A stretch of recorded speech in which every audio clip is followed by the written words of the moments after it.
Alors que de très nombreux trains à destination du Sud affichent complet, la question du masque se pose effectivement. Les avis sont partagés. Tant qu'on ne dit pas sincèrement de le mettre et tout, il n'y a pas besoin de le mettre. Quand il fait chaud, on a quand même du mal à respirer avec. Donc aujourd'hui, comme le Covid, pour moi, je le considère comme une grippe. Du coup, je porte pas le masque. Oui, nous allons le porter dans le train. Mesure contraignante mais nécessaire dans les circonstances. Ils sont toujours blindés les TGV pour le sud-est, le sud.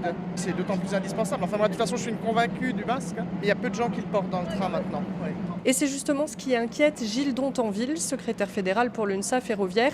Il constate une hausse des cas de Covid chez ses collègues, notamment ceux au contact du public. Les trains seront quand même quasiment tous complets et donc bien évidemment c'est ce qui nous préoccupe aussi pour la santé des salariés mais aussi pour la bonne circulation des trains que ce phénomène de contamination augmente avec les trains bondés et que dans les prochaines semaines des plans de transport adaptés doivent être mis en place par la SNCF suite à un défaut de personnel disponible. C'est pourquoi la SNCF préconise vivement le retour du masque dans les trains et les gares. Strasbourg, Mélina Fachin, Europe 1.